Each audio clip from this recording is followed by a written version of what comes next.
So he's part of it too? Yes, he is. His name needs to be on there already? Yes. Okay. Ted Rice. T-E-D-R-E-I-S-S. You guys kind of see. That's your last name.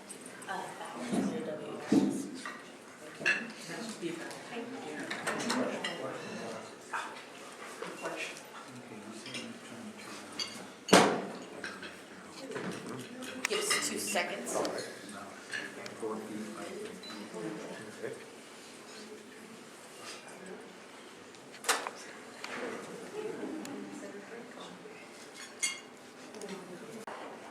Alright. Well, thank you guys for having us tonight. I guess, yeah, it was just 2 years ago that we introduced ourselves to each other, and we came down to talk to you about some issues. And after we guys met with you, we kind of realized, just amongst conversations in the community, that there was kind of a need, and a lot of people don't know what's happening out in their farms in the forest.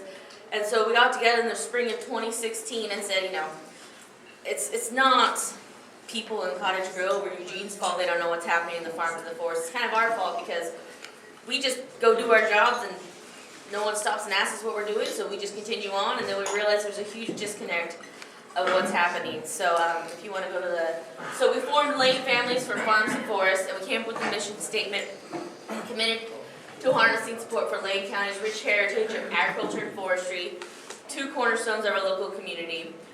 Which, in that thinking, Lane County is, pretty much made up. It started because of farming and forestry, and it's still a very significant and vital part of our community today. And we wanted to share that message because there's people like me out there working who are very passionate about what we do, people like Ted working out in the woods, and so we just started having community outreach and started sharing what we're doing with everyone else who may not be familiar with it as we are. So as you guys probably know, I'm Marie Bowers. I'm a 5th generation farmer.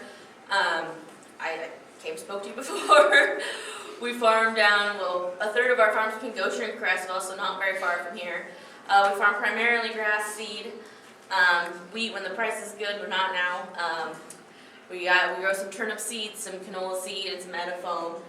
And then my husband works on the farm with me as well as our mechanic. I told him before he even proposed to me that working with your family is super fun, everyone gets along all the time, and he believed me. So he joined the farm, and now we bought our own farm, and now he's stuck. And in fact, we just bought a piece of land that was my grandma's great-grandparents' as part of their donation land claim from 1865. So we got a piece of land back in the family, and we're really excited about it. And I know my grandparents are really excited because now they're like a half mile away from me, so they can stop at any time they want. So if you want to hit the next one, too. Yep. Sorry. No, that's all right. So the name of our farm is Bashaw Land and Seed, and Bashaw is actually a type of soil we farm. And how many of you guys know that Bashaw was a type of soil? No. Yeah. I was just looking at all types of soils, and I didn't even see that one. Yeah, well, it's a really, it's a very clay-like, poor draining soil. It's kind of an inside joke because I have friends up in the St. Paul area who farm, and they don't even farm their Bashaw soil. They just let it be. But it grows annual ryegrass really, really well, and that's what a lot of our farm grows is annual ryegrass. And so my dad took it as a joke, and when my grandpa retired in 1996, my dad started the farm, named it Bashaw. Well, he was farming with his dad and his brothers, but he went on his own and named it Bashaw Land and Seed. So we farm in both Lynn and Lane counties. I grew up in Harrisburg, but like I said, I now live in Coburg on the, original homestead, I guess one would say. And that's a picture of my family when my great-grandma was still alive. So. And my name's Ted. I was here a couple of years ago, and during a period of time when your group had invited somebody to come in and talk about GMOs and pesticide application, that kind of thing, and that was very exciting. My name's Ted Rice. I work for Seneca Jones Timber Company. The Jones family, the 3 sisters who were Aaron Jones's daughters, have taken over the family now and are actually running the Seneca family of companies, including the sawmill and the timberlands and all that kind of thing. You probably see that in the local media and whatnot from time to time. I've been working for the company for about 20 years and in a lot of different aspects. Right now, I have the good fortune to be the person that's generally in charge of taking the wishes of the owners and whatever that is, molding it to the land, including harvest and reforestation efforts and all those kinds of things. I am a fierce advocate for people and for the environment. And that comes from a passion for the environment, for being outside, for hiking and backpacking and hunting and fishing my whole young life, I should say, in my earlier years, and I still have time for those pursuits now.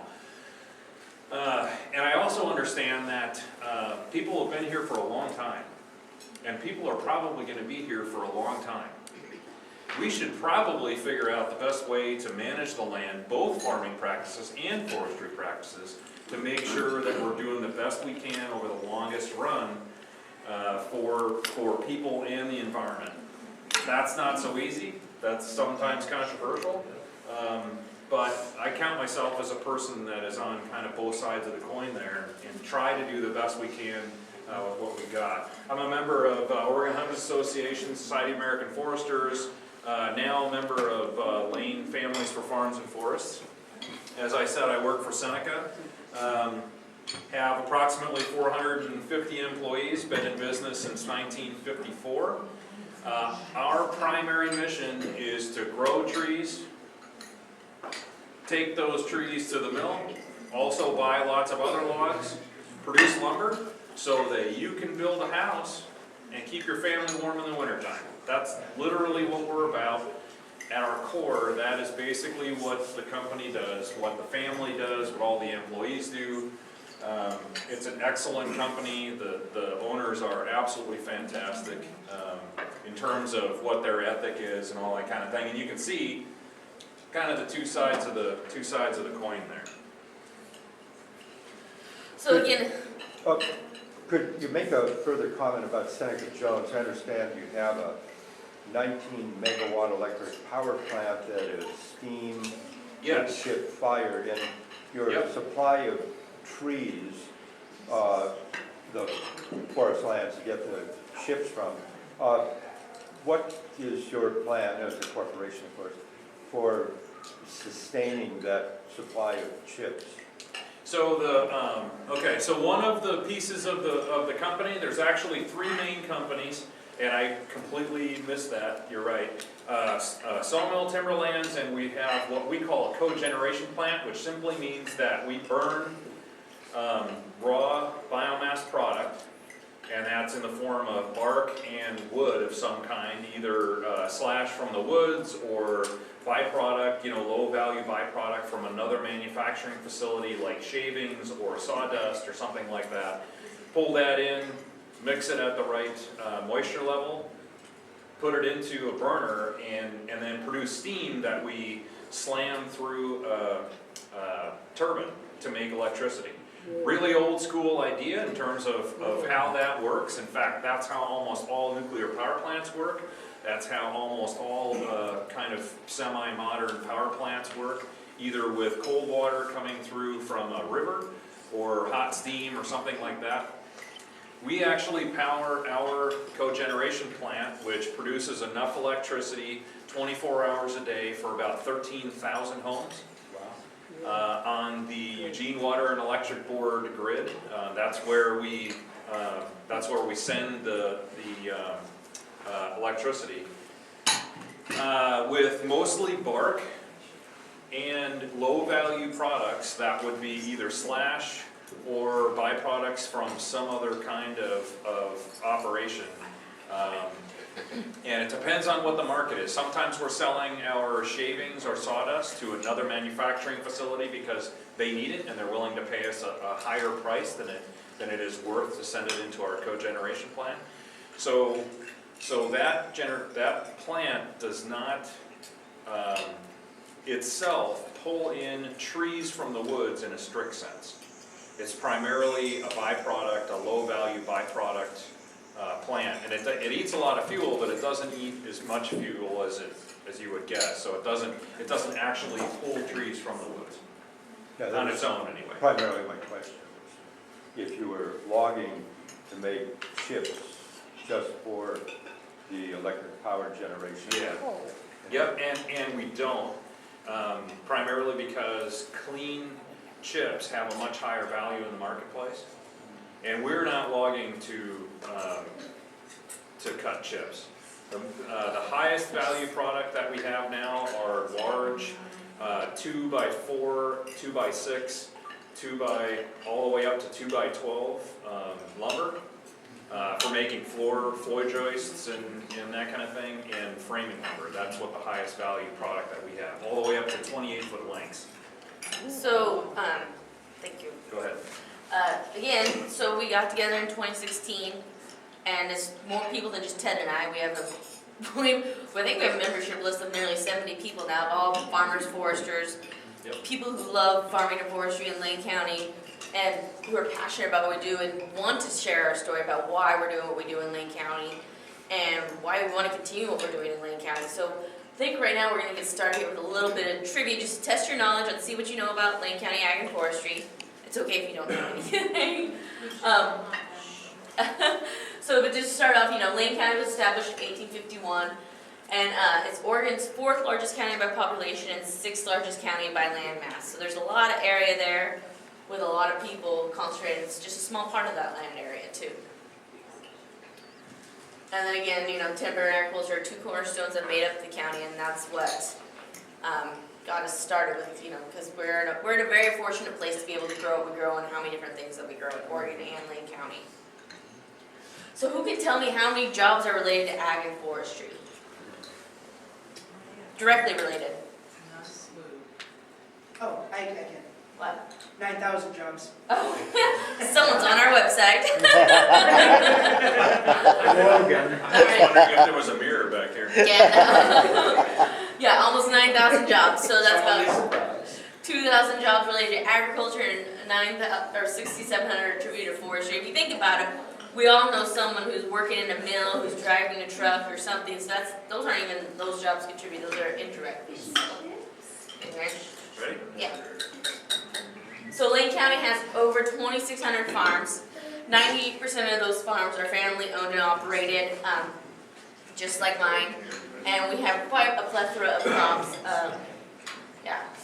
And that's my combine harvesting wheat. Well, not our farm's combine harvesting wheat when it was no pay price. Could you make a comment about ryegrass and the export, besides providing jobs locally, but the agricultural export, specifically like ryegrass, seemed to be so predominant 20 years or so ago.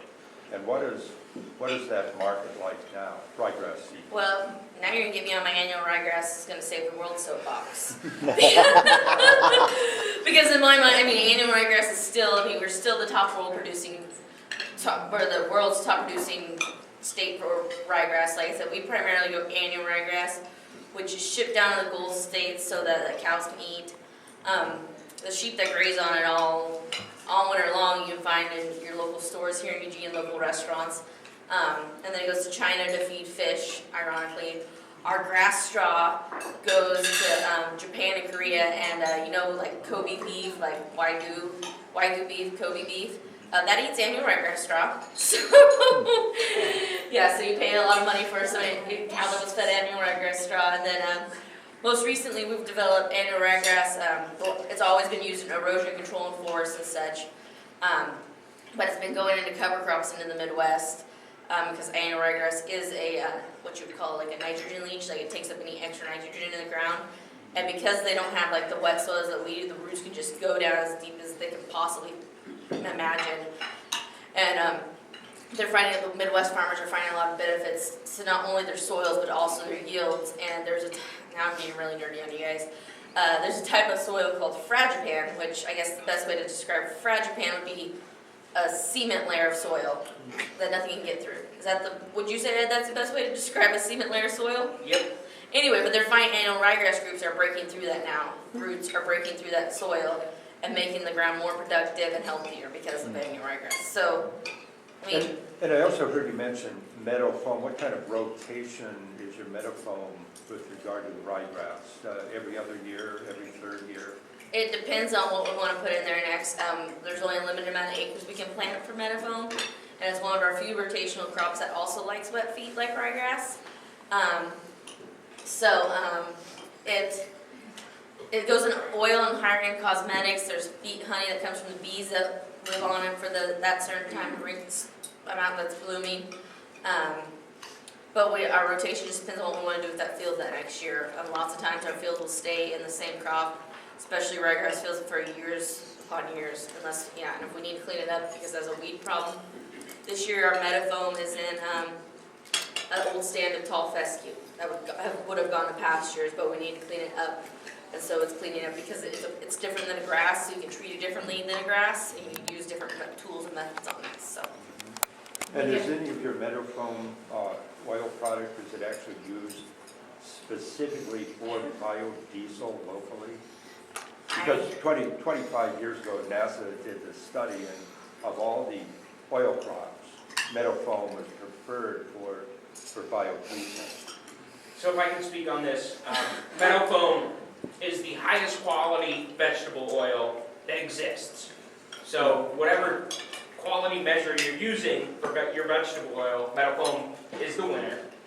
But because of that, the value is so high that it gets used in cosmetics and specialty lubricants instead of as a fuel.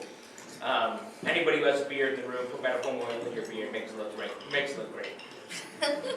Very good. I just wondered, because we had not talked about this before, would you rather entertain questions after your presentation? Preferably, we'll probably make it Okay, two. so you gotta all keep that in mind. We'll let Thank you. finish. Yeah. You're welcome. All right, let's go back to Ted things. Okay. This is kind of a stunner. I mean, if you stand back and look at Lane County on a map, especially from a human point of view, we tend to look at what's right in front of us on the ground, and generally that's a field or a house or a road or something. And I'm really surprised. I was really surprised to learn that 90% and 2.5 million acres of Lane County is forest land. Really? I did not figure that the number would be that big, even though I've been all over it, except for some very small corners. 35% is privately owned, so 35% of the forest land in Lane County is private. The rest is either BLM or Forest Service or something else kind of in between, like Corps of Engineers or something like that, but it's generally under federal management control, or state, I should say, and there is a little bit of state forest land in Lane County. And Douglas County and Lane County usually vie for the top spot in terms of logs and lumber produced on a county-wide basis, but generally Lane County or Douglas County is tops in the nation at a county level for logs and lumber, and that's been the case for quite a long period of time. So do you guys know how many agriculture commodities are grown in Oregon? How many what? Agriculture commodities, crops are grown in Oregon? Many different kinds of crops. You didn't tell us there was gonna be a test. Oh, we would have went through your website. Several, at least one. At least one. 1,000. Well, that's pretty high, okay. How about over 220 agriculture commodities, and I think 220, and I think Ted, if you hit the next arrow, he's texting over there, Ted. No, I'm getting ready to maybe run a video. That's what I'm doing. Oh, okay, got it. Yeah. Sorry. The top 10 are cattle, calves, greenhouse nursery, and I think now greenhouse is number 1. Hay, milk, grassy wheat, potatoes, pears, grapes, for wine, and onions. And I think everything but potatoes are commercially grown in Lane County, so that's pretty awesome. What happened to pot? Well, it's an agriculture crop, don't get me wrong, and it's growing up there. Maybe it'll appear next year and things. It'll be in the greenhouse section. Yeah, the greenhouse, that's probably right. And it's 220. So, that's the meadowfoam crop that we were just talking about right there. It's a beautiful white flower. Here's another list of crops that we grow here, and one of the things that I like to point out is is a sugar beet seed. So Lane County and Benton County grow the most of the nation's sugar beet seed. Not sugar beet, but sugar beet seed. So from Lane and Benton County, it goes over to Eastern Oregon or the Midwest, and it's then grown into a beet. That beet is processed into sugar, and then it goes shipped back to your local grocery store. So if you want to buy local sugar, you just go down to Safeway and just buy the bag that just says sugar on it. Not cane sugar, just regular sugar, and that's beet sugar, and it probably originated in Oregon from a seed. So, local sugar, who knew? So, yeah. All right, this is yours, Ted. Considering Lane County is 90% forests, and there's lots of other forests in the entire state, an average size home, I think, is, if I remember correctly, 15 to 20,000 board feet, something like that. Board feet is 12 by 12 by 1 inch thick. So in the state of Oregon, on average, how long does it take to grow enough wood? 20 Trees are actually growing. 15 hours. 30 days. 40 years. In the whole state? 20 minutes? Oh. I was going minutes. 20 minutes. Oregon. Oh, 60 seconds. Ah, Yeah. And obviously the takeaway here is these forests are growing not all the time, let's face it. In the fall and the winter, they might be kind of standing around. But in the spring and the summer, generally they're growing, right? And they're always growing. So they won't likely stay in their current state for long. Even though people generally tend to think back to the way things were, or to assume that the environment is somewhat static in terms of its current state and how that state will change, especially over the long term, and every minute things are changing, and the forest is growing. So this is something that we should be proud of, that we should take really good care of, because it will take good care of us in the future if we continue to manage it well. And it doesn't take long for things to change, not as long as a lot of people would assume. One of the things we can be really proud of is that we take our forests seriously, and farms. One of the things that hasn't changed all that much is that the forested acres, so the number of acres that are forested or in forest land classification, growing trees, hasn't changed much. Very, very little. And compared to many, many other places around the country, we have been stagnant for 50 years or more. We take this stuff seriously. I don't have to tell you folks that the land use zoning laws of Oregon are pretty stiff, and every once in a while you hear about some high-profile cases, people that bought a piece of property on the gorge figuring they were going to retire there and put their big house, and now that's not going to work. And again, back to the idea that things are always changing. The photo there kind of says it all. I can count at least 2 or 3 species in there of trees. And since 1953 or the 1950s, hundreds of billions of board feet of timber have been grown and harvested. 25 million homes. That doesn't surprise me at all, considering how big the number is in terms of growth and whatnot. And Douglas fir is the most valuable timber framing species in the United States and maybe around the world. And it's 68% of Lane County's forest land. So essentially we're using a native plant to do all these excellent things with it. It's a good story, and we should be proud of it. Lots and lots has changed, especially when it comes to technology and how we're treating the forest, both in logging and follow-up practices. Obviously things have changed since the times of the steam donkey.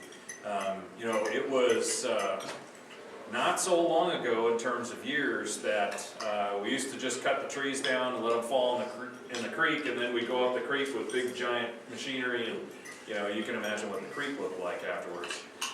We're not doing that anymore. In fact, that's strictly illegal.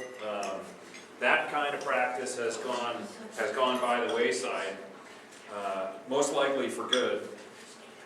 One of the things that I'm proud to talk about when it comes to forest management and new technology. Down in the bottom here, you can see a photo of a brand new Ponce forwarder. There's a harvester that goes along with it, and that's a commercial thinning operation there that we're doing on our property in Lane County, or did. And that new technology is much safer for the people. It's more productive, but more importantly, it's more careful in terms of how we treat the product, so we get more usable wood out of even a smaller piece, and we can do commercial thinnings much more carefully. The people are happier because because quite frankly they're not dragging logs with their bare hands out of the creek or some other thing you can imagine. And the wages are pretty good. I mean, folks that run their own businesses, it's hard. And there's lots of hours, but they wouldn't trade it for the world because they get paid good money and they're out doing what they love. This is an example of a new age version of the Oregon Forest Practices rules that detail what you can do next to streams, what you need to do when you're harvesting timber in terms of when you have to replant and all that kind of stuff. It's a fairly lengthy book with lots and lots of references, and this one actually has some pictures, which is really nice. You can take a look at that if you're a picture learner, like. that's for you. Yeah. Like Ted. Yeah. So something else to be proud of, and that we're constantly changing, constantly looking at ways to do things better for people and the environment. Like I said earlier, that's the key. So just like, obviously, clearly, harvesting timber and forestry has changed, so has our culture in farming. The top picture is a combine from probably 70 years ago, which required 3 people to operate it.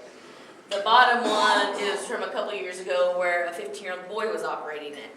So we've changed quite a bit with technology. We've increased efficiency.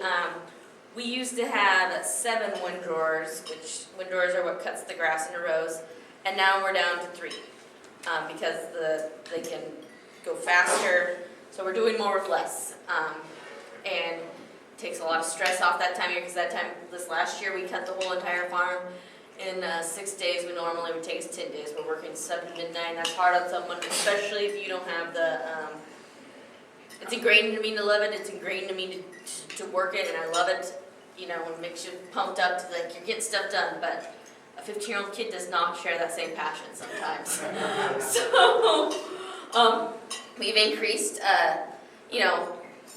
Again, doing more or less. In our seed cleaning facility, we have an automatic stacker. So it took the place of 1 employee, and also made it more efficient and higher quality, because you don't have a human stacking the pallet, you have a robot, and robots tend to be more specific on how they like their pallets to look. If it doesn't fit the computer program, it's probably not going to work for them either. And his name's Bob, so he does have a name. And then again, GPS is one of those things that I wouldn't have a job if I didn't have GPS and auto steer, because I can't drive very straight, especially in the field. My dad's like, well, just look at that tree over there, Marie, keep your eye on it and just go that way. And I'm like, that's not going to end well. It's going to go like this, or the field's going to be a triangle. So That's a lot of staring at a tree. it is, especially if you have a big 200-acre field, and you're trying to cut it in half, and you're like, just stare at that tree across there at the horizon, and then you're like, oh, was I staring at the fence post or was I staring at the tree? Anyway, that's Which tree was it? yeah, exactly. Which tree was it?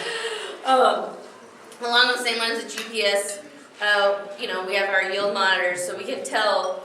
I used it before to tell where the goose actually affected our yield damage, and you can see clearly where it. Another funny story is a yield map. Is my dad. He tried a new I guess, a new crop oil type thing. It's, you know, what we commonly call snake oil, but sometimes they work and sometimes they don't, to improve our yields. So my dad's like, pull up that yield map. I want to see how that thing worked, you know. So I pull up the yield map and I'm like, well, Dad, it doesn't look like it did much difference, except the yield improved in the center of this side of the field. And he's like, really? That's weird. I'm like, isn't that where I took over for you, Dad? He's like, yeah. And I'm like, then when I took over for you, I discovered that you had a plug header the whole entire time and you didn't notice it. So, every once in a while I get to one up my dad on that. So the yield map made me look good. But other things is on my auto steer for my drill, it'll shut off when I hit the boundary that I've already planted, so I'm not overplanting. Same thing with my dad's sprayer. He has a 100-foot boom sprayer. It's a 12-section boom control, meaning that turns off if it's sprayed that area already. And we are now down to the exact acres and the exact ounces per acre because of that technology. So again, it's doing more with less, making sure we're as efficient as possible and as safe as possible. So a lot of times by this time someone's already bought up labor, but it's challenging. Well, for one, it's hard to find people who want to work on a farm, especially, I know probably it's hard to find people who work in woods, but you know, they either want to be a mechanic and not a farmer, or they want to be a farmer and not a mechanic, and you have to be kind of both these day and ages.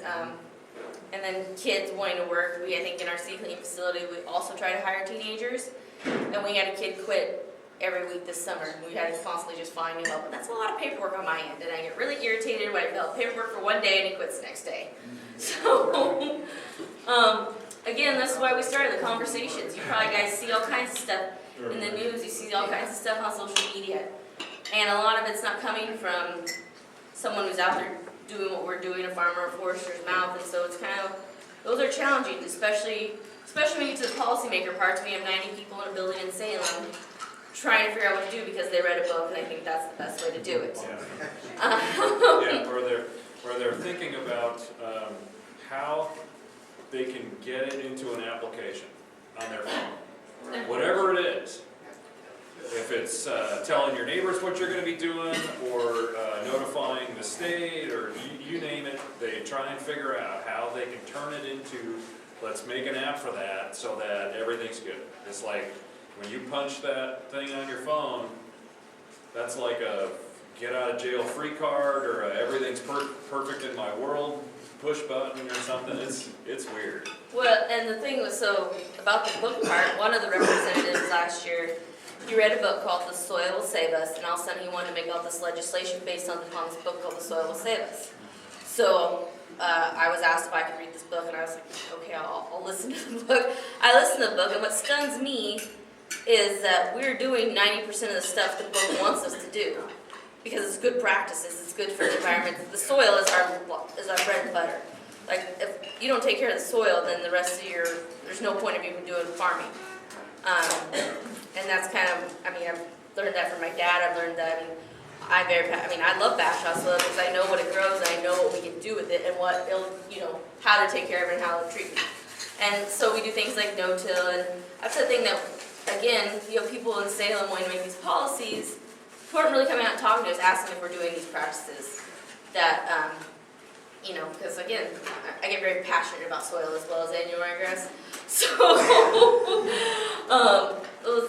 again, that's why we're here, because we need to have those conversations outside of rulemaking, outside of anything that could potentially affect us negatively or not, just to get to know the people. So I don't know if you have anything to add to that, Ted, or not.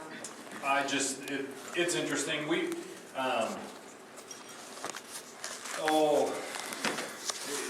try to come up with an example. Every once in a while I go to, and some other people that I know, we'll go to Salem and we'll sit down in front of a committee, Senate committee, or one of the other committees that they're talking about a specific subject, and you know that you've asked them if you can help them previously. So you've already talked to them, maybe in this vein, maybe about something else, and you've handed your card over and said, hey, if you have questions about, professional forestry, or, what it takes to actually raise a forest from ground up to, protection issues, you name it, wildlife issues, like especially in in farming in the valley. And then you see them in a situation where they literally are debating, or at least discussing, a pretty critical piece of policy that could impact what you do and the landowners you're working for, or your own forest, or your own farm, and they've not called you. And you say, hey, we're doing that, we're already there. Can we talk about this outside of sitting in front of you, in some Senate committee? That's sometimes very frustrating, because you know that you've offered, and these people are supposed to be representing you, and they're just not reaching out to you. And I don't know how, sometimes I don't know how to get their attention. And I think you just have to keep after it. You just have to keep going back to them and explaining that you're a real person. We're really here doing this every day. This isn't, a make-believe conversation in the halls of some place in Portland where they dream up new rules and new ways to make the world the way they want it. I mean, this is really going on. Come out, we'll show you, and we'll explain the difficulties. And so then we come talk to you guys too, to get you, to understand what we're doing. Just try and spread the word and long history of agriculture and forestry in Lane County and lots of other counties, let's face it, everywhere in the United States, but so many people have moved away from having any touch on what's in the walls, the raw product, and what their food, where their food is coming from, and where lots of other products like meadow foam. I had no idea meadow foam was this really, really high quality, high value product. I just thought it looked really cool, and you roll down your windows as you're driving past it, and you can hear the bees because they love it so much. I had no idea. So. All right. Let's do it. So, again, I've talked about me being a 5th generation farmer, and Ted works for a 3rd generation company. We're not here just, farming and forestry is just not like a year-to-year business plan, it's generational. That picture of trees I took up there, that was when I was on a tour with our vice chair, Connor Culbertson, up at a tree farm that had different ages of trees to make sure that this family had different yields for different generations. And again, that's my great-grandma, my grandma, my mom, my sister, and I. And we're always looking for ways to improve. So just as constant improvement, we're now, again, because the soil is our number one thing, we're trying a new fertilizer buggy this spring. We bought a new tractor, spread the axles, so you're not having tracks running tracks. The goal is, for one, not to really tear up the soil, and number two, not to get stuck, because nobody likes. It's my dad's main goal in life is never to get stuck again. And we got the spreader. We bought a new fertilizer spreader from Europe, and it's got these capabilities of being able to detect which way the wind's blowing and adjust the spinner speed and the way it throws the fertilizer for that, so that we're not overusing or over-applying fertilizer, and we're just using the exact amount we need in that. And we're always just trying to improve. We always got some idea. We always got, innovation's key to sustainability. So, yeah. And there's money involved too. Oh yeah. It's a 3-legged stool. And I get so passionate about Lane County Ag and Forestry because we are so fortunate to live where we live and produce what we can produce. And how cool is it that most farms in Lane County are multi-generation? I know my buddy Brian's back there, he's a 5th generation farmer back there and stuff, yeah. And we're very passionate about what we do and want to share a story. And the more we're successful, the more the whole entire community is successful. Because the jobs it provides, trust me, I want to hire your kids and your grandkids, as long as they work for me, as long as they do a good job. But I want to be able to continue to do that. I want to possibly one day have a kid that I can teach how to drive tractor, just like my dad taught me how to drive tractor. Yeah, so that's why we're out here sharing with you, because it's so important. It's so cool. It's cool. I just think it's hard. Yeah, most of the farms and most of the forest land around are managed by families, either directly or indirectly, and that's something that just can't be beat. So, in order to accomplish our goal of Lane Families, Farms, and Forests, we have had a few community outreach events. I don't know if any of you guys have gone to our community outreach events. I know Pam's been on the email for some of them and stuff, forward them on. But we have we had Feast in the Forest, we had Feast on the Farm, trying to get people out to these farms and these forests and kind of eat local food, local sugar. I told the chef, I was like, you need to use local sugar. She's like, what's that? So, but she accommodated. We held a tour in September for people to come out and see a small woodlands and Brian's Hazelnut Farm. And then right now we're looking for our next event, hopefully do another Feast in the Forest. We'll be at the Oregon Logging Conference this week, booth 171 if you guys are attending, so come by and say hi. And I think, The Seattle Logging Conference should be huge this year. yeah, Lots of equipment, lots of people showing the kinds of businesses that support not just logging, but the forestry community as a whole, and ag for that matter too. They're interchangeable in a lot of ways. yeah. And I hope we can do another meet and greet sometime this spring. They're informal, just come get to know your local farmers and foresters, because we like to, hang out, drink beer just like most people. So, and we also go speak to groups. So if you guys are part of another group that want to learn more about Lane County farming and forestry, will gladly attend. So are we going to be able to play? So we just recently on our website, if you go to Who Are Lane Families, we just made a series of videos about different members of our group. And I think this one hopefully will play of Ed, if we have, I think we have time, don't we? It's only a minute long. We have time for my video. I guess we do. I need to look at Ted. Yeah, because we will have to look at wrapping things. Okay. Okay. Yeah, that's fine. Can we ask, what are we gonna do about the beetle that seems to be marching from eastern Oregon over this way and killing trees? Lots of trees. Which beetle Can is? you repeat that question? The beetles that are marching from eastern Oregon over this way, I'm losing, The bark beetle? yeah. Probably a question for the tree people. So is that, and Seneca does back up against me, and theirs is getting it too. I'm Ed Fine, I'm a crop consultant. Most of what I do is I go from farm to farm and talk to farmers and think of strategies that we can use to help make their crops produce more. It is working. I do what I do because I think it's important to help farmers Okay. get Well, sorry, Ed. crops to market efficiently, and I think it's an ethical way to make Hold a living. on. I think We're gonna get it. Woo, thanks, Dad. I'm Ed Fine, I'm a crop consultant. Most of what I do is I go from farm to farm and talk to farmers and think of strategies that we can use to help make their crops produce more. I do what I do because I think it's important to help farmers get crops to market efficiently, and I think it's an ethical way to make a living.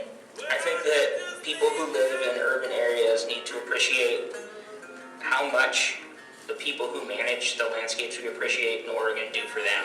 The open landscapes you can appreciate when you're moving from community to community in the Willamette Valley are managed by farmers who rely on the systems that we have in place.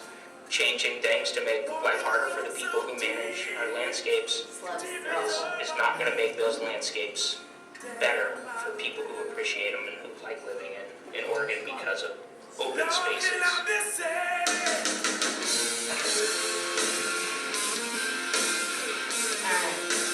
So that's who we are. And I guess we have a question about the beetles. Do you want to answer that, Ted? I'll probably need the question again. What are we, the beetles that killed a lot of those trees in eastern Oregon are coming this way, and we're losing trees to the bark beetle. Especially with, And we're backed up against Seneca. especially with fire being a larger player on the landscape. Fires kill trees, but they also stress trees, and drought stresses trees. Usually, beetles or some kind of insect infestation is a sign of, I should say, when they actually get to infestation levels, it's a sign of some kind of serious stress. Because most of the time, trees can ward that stuff off if they're good and healthy and they're getting lots of what they need. What are we doing about it? Unfortunately, there isn't a lot we can do about it. at least right now, what we need to be doing is managing forests, and this is just me, what we need to be doing is managing forests better so that they're better able to withstand those kinds of insect infestations. So that you can go through some dry times and some wet times and some fires, and you don't have those populations spiking so that, because eventually the pest population will get so big that it will overwhelm even healthy trees, and then they can't withstand it because, you know, they're just being drilled from all sides essentially. Why are those dead trees being removed? Well, on private property they are, at least when there's fire involved, when the dead trees are a result of fire. In fact, we're actually going through that now. A human-caused start last summer wiped out about 1,000 acres of our forest land just southeast of Camas Valley on one of the hottest afternoons of the whole year, and they couldn't see the fire because there was already so much smoke in the air that they had trouble finding it, and it grew over about 5 days into a monster and took about 16,000 acres of land. On the private land, the trees are being removed. We are taking them to the mill and replanting immediately. Leastways if they're big enough that we can do that. I think So Jim's it's- question, Oh. sorry, Kathy. Yeah, if I may, I'd like to ask you a question, and it's kind of a subjective one, but the pact with the devil that you had to make on our behalf to be in forestry and agriculture, the specific pact with the devil is petrochemical fertilizers, petrochemical pesticides, the importation of CHICOM, military industrial complex pesticides that of necessity have to be used. But the question is, to what degree they have to be used, and I feel that your heart and mind and soul is trying to use as little of it as you have to. And yet at the same time, we as a civilization have to face that issue. Petrochemical fertilizers, it really is a death spiral. Now tell me if I'm wrong. Well, I don't think you're wrong that there are fertilizers and man-made pesticides that are being used both in farming and forestry as a means to control to a certain extent what would be a natural native ecosystem where quite frankly you could grow some crops, but it wouldn't be near as efficient, and we wouldn't be growing enough crops for the people that are here now. Speaking specifically about forestry, because that's pretty much where I am, we fertilize once or twice in about a 50-year period of time. So generally when trees get to about 20 or 25 years old, and then generally about 10 to 15 years later, sometimes not at all. It's not a constant cycle. We don't fertilize annually or anything. We fertilize once every 8 to 12 years, which is what the research actually shows produces results. Essentially, all we're doing is growing more factory, more leaf structure to grow a little bit more wood on the bole of the tree and get them in a healthier condition. It's just nitrogen fertilizer, just like you put on your lawn or wherever else, just to give a little bit of a boost.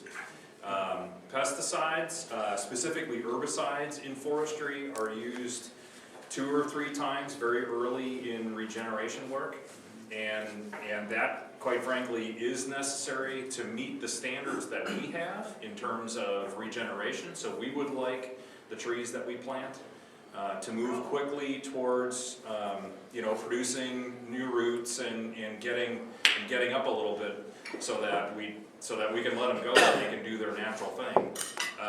We, quite frankly, in fact, most forests that you look at that are of mature status anyway, 40 or 50 years old, when you drive around out here, did not get regenerated with planting and or herbicides or fertilizers or anything like that.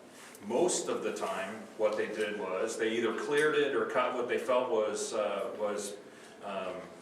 worth taking to the mill. And they left a few trees around so it would seed the rest of the area. It just took a lot longer than we would like, but that's a quality and a quantitative measure that we put on the land. That's not necessarily necessary because, quite frankly, if we all cease to exist, things would still move on. The forest would still grow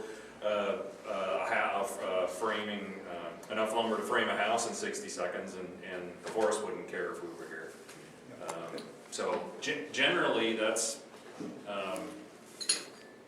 what we're doing just to meet kind of the guidelines that we have in terms of producing enough trees on the ground that we can let them go for 40 or 45 years. Right now, we're cutting, at Seneca anyway, we're cutting trees that are on average about 55 years old.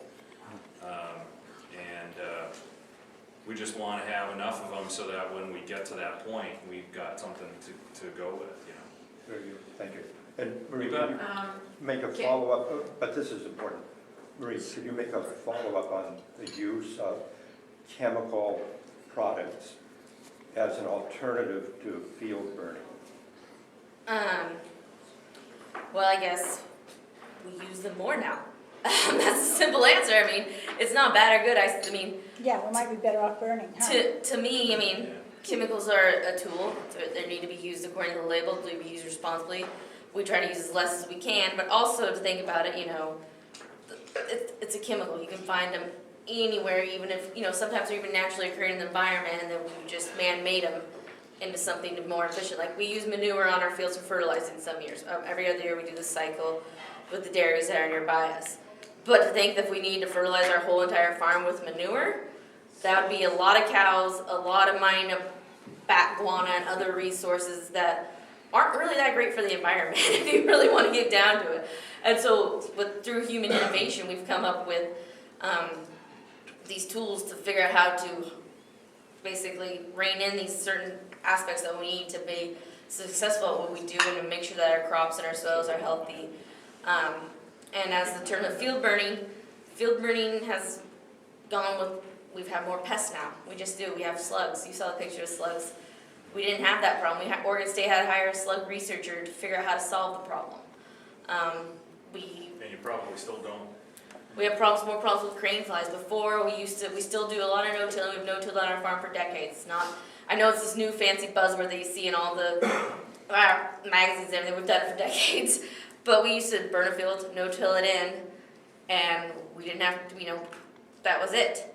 Now we have to go treat it for pests beforehand because those bugs are living there. So anyway. Damned if you do, damned if you don't. Jim, I'm sorry, we gotta give other people an opportunity to ask a question. Anyway, I know that's viral. Kathleen had a question and Bruce, and then we're gonna have to call. Okay. Mine will be really quick. You know that, back to the bug kill, if you log it, taking those trees out, is that a good thing? Or should you just leave them, kind of maybe burn them right there? What do you recommend? Well, so one of the things that comes to mind actually, you see a whole bunch of dead trees in the valley around Cottage Grove. You go up and down I-5, and there's a whole bunch of dead trees. That's primarily drought driven. I wonder. So insects will move in and will attack stressed trees because they're already stressed, because they can't defend themselves. They don't have as much sap to fill up the holes and all that, that kind of, as Marie puts it, geeky stuff about trees. So the trees that you're seeing generally around here, especially at low elevations around Cottage Grove, Eugene, going down on I-5, all the way down into California, apparently if you get off the beaten path in California, it's really something. Outside of the fires that they've had for the last 10 years or so, it's really something else. So that's primarily drought driven, and that's different than a bug infestation causing either stress or death. That's not happening so much yet, but it will, and we've started to see a little bit of that in Douglas County where we've had large fires. And again, private side, we can go in and clean it all up and restart it and get it back to growing trees. That's not so much happening in federal management, and over time the population will build up and then it just jumps from place. But the first day of that fire I was talking about down there, we were getting hit in the face with giant longhorn beetles. And I mean, you name it, they were, because you're wearing the yellow shirt, right? The super bright yellow shirt. Yeah, they're coming and hitting you in the head, and you turn around and there's one looking at you in the face, you know, on your shoulder. And I mean, it was something else. And those are longhorn beetles that are looking for, they can smell smoke from 100 miles away. And they're there because they've been eating the dead trees from the previous fires, which are right there. I mean, the fires are all in the same place in 13 and 15 and 17. They were all the fires were all generally in the same place, except for obviously the Cascades this last horribly terrible season. That's all right. For the forester, you've got guidelines you gotta go by, but you didn't comment that Oregon Department of Forestry dictates what, you have to have so many trees growing. Yes. So you have to spray, you have to do that to meet the guidelines that the state has put there. Yeah, the guidelines are so there's a minimum number of trees required on your forest land property if it's actually zoned forest land within a few years past harvest, and they have to be what is termed as free to grow. So that's a subjective kind of societal qualitative marker that we created as Oregon to say, hey, we value our forests, we know that we can grow jobs, we know that the forests are really, really valuable. So that's the backdrop of the Oregon Forest Practices Act, is we want forest land to stay forest land, and as a part of that process, we're going to require that. Otherwise, people could, you know, come into town, buy property, log it, send all the really good, high quality stuff, and then just wander off. And then I have one And real there's last a lot of investment. It costs comment between $600 and $800 per acre to get the reforestation effort actually back up and going. Back in the old days, trees grew at a rate of a 32nd to 1/8 of an inch in a year. Now you're looking at growth rings of 5/8 to 3/4, even as much as 1 inch in a year. So yeah, primarily because of that we know more about it. They're not as thick. better managed. Right, just like in your garden, you've got a tomato plant. If you've got 20 tomato plants in a small spot, they're all going to be kind of spindly, and you'll probably get lots of tomatoes, but you'll get better quality tomatoes if you spread them out a little bit. Same thing with trees. We just try to be a little bit more intentional about it. Thank you guys.